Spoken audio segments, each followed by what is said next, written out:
Hello, my name is Jeremy Herron, and today I'm going to do my week 2 discussion on the initial family therapy session role play. Today I'm going to be meeting with John and Kathy Harris and their son and daughter, Jim and Nicole. They were referred for services through an outpatient therapy program that Nicole was involved in. She had recently made an attempt to take her life, and upon discharge from her hospitalization, was recommended to us for services. So I'm going to be addressing some things about some problematic situations that are going on in the home concerning a breakdown in communication and a collaborative effort on child rearing and managing household responsibilities. There's some feelings of disconnection, unappreciativeness towards one another. So I'm going to be meeting with them today and speaking about some of that. Hi, John. Hi, Kathy. How are you today? Come on in. I'm assuming this is your son and daughter, Jim and Nicole. It's very nice to meet you. My name is Jeremy Herron. I'll be working with you today. Please come in. Have a seat. Please get comfortable. If you need anything at any time, please let me know. This is going to be as informal as possible.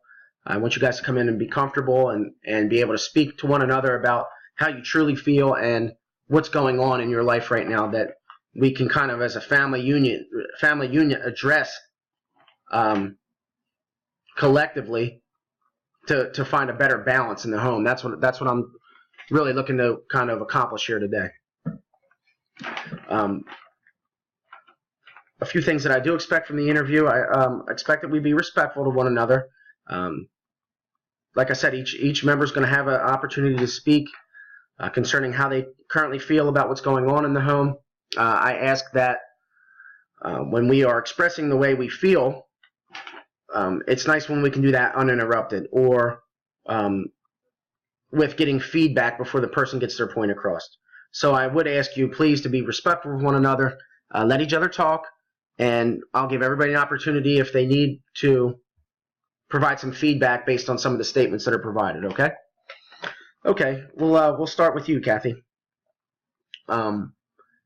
Spoke to you on the phone. You said that you're experiencing some tension with John because of some not sharing. You guys really aren't sharing some of the household responsibilities. You've been doing a lot of the responsibilities at home as well as working full time, correct? Okay. Well, how do you feel about that? How does that make you feel at the moment? I understand. I know that you said that John has not been working. He's been out of work quite some time, and that when you come home from working full time, a lot of the household things aren't done. Is that what you're saying? Yeah. Okay. Yeah. That could be very stressful. Do you talk to John about it? Have you let John know that you need help, and it's frustrating for you to come home and these things, even some of these things, aren't being completed? Okay, so you think that you have communicated that clearly with John? Because I know what sometimes we communicate things by not talking to somebody, being short with people, which is a form of communication, but not an effective communication. It shows that you may be frustrated with something, but it's not concrete. It doesn't cover what you actually are feeling and what you need from your partner specifically to address these things. So, do you feel that you've done everything you can to clearly explain to John how that makes you feel? Okay, so you admit that you could probably be a little bit more systematic with that. Okay, that's good. So, I know you also mentioned that even though John does not fully share the responsibilities at home, that you feel unappreciated, because when you do come home and still do all these tasks, you don't necessarily feel that you're getting positive feedback from John, recognizing your efforts, right? Okay. Okay. All right, John. It says here you've been out of work for a long time. You sustained a serious injury at work. You're on permanent disability. So you're at home. I know previously when I talked to you briefly on the phone, you were saying that it's kind of tough being the head of the household and not being able to provide for your family is what you were saying. That you said that you were experiencing, some difficulties accepting the fact that you can't work and that you're home all day and that you feel you're not providing. Okay.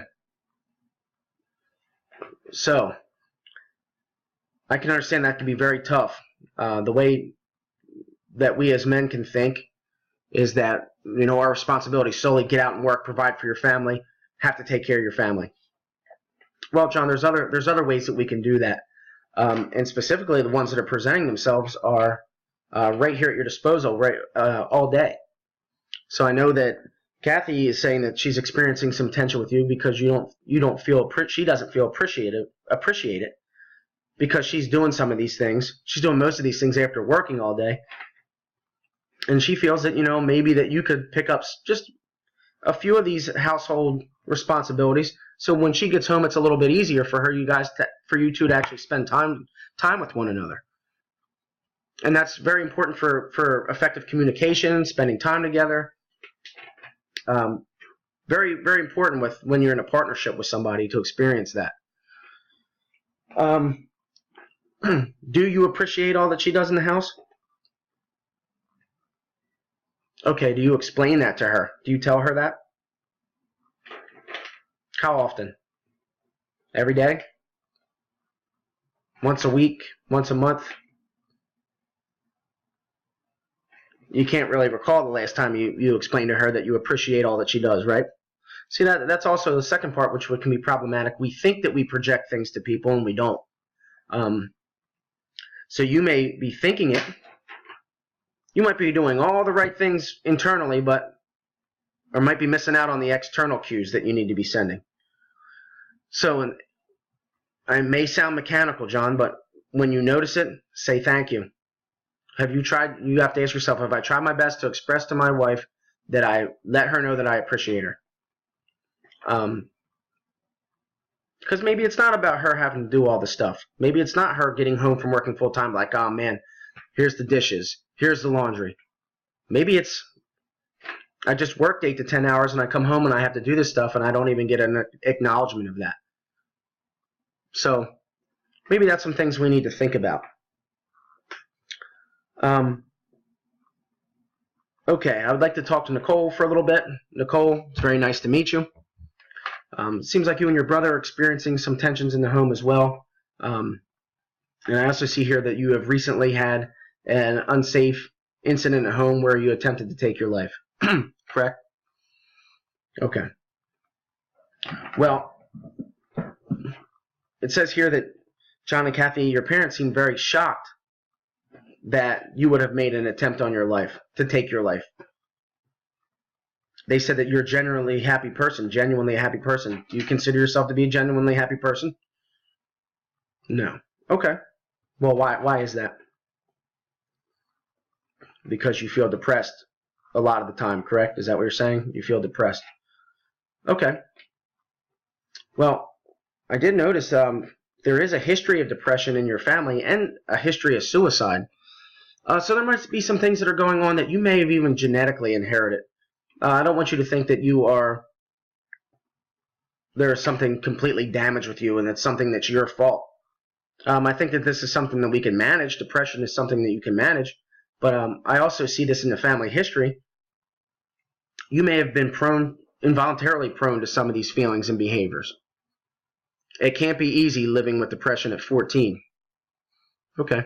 Now, are you surprised that your parents were shocked that you attempted to take your life?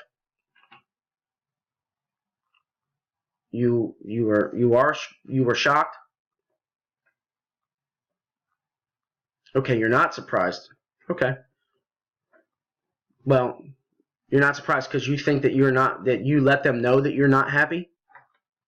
Okay. John and Kathy, do you feel that Nicole let you know that you're not? Okay. Well, Nicole, have you communicated with your parents that you're not unhappy and you're feeling depressed and sometimes you feel like you want to take your life? You have not. Okay. So and that's fine. That's very sensitive information that you need to speak to somebody about. So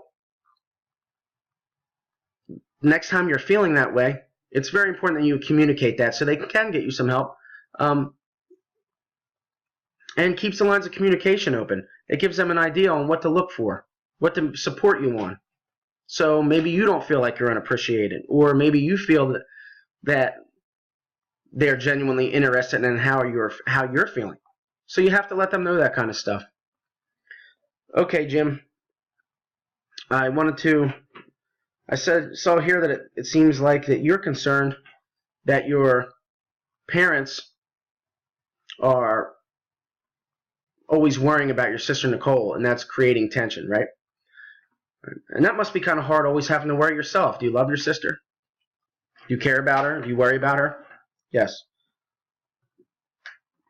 So I understand how constantly worrying about your sister and constantly worrying about how your parents are feeling about her, that can be tense. Have you ever told Nicole that?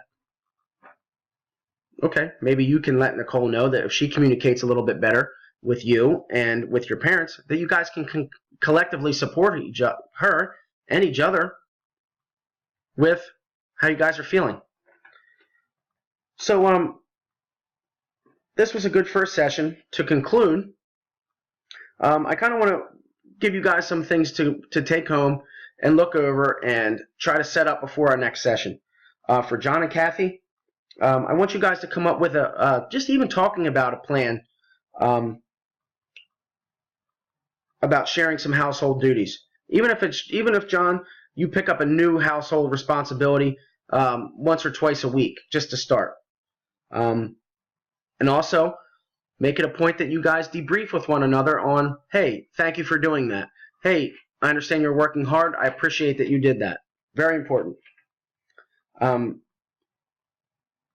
You can also make sure you check in with Nicole, check in with Jim, and let them know that you are genuinely interested in how they're feeling and kind of get a realistic sense of what they're feeling.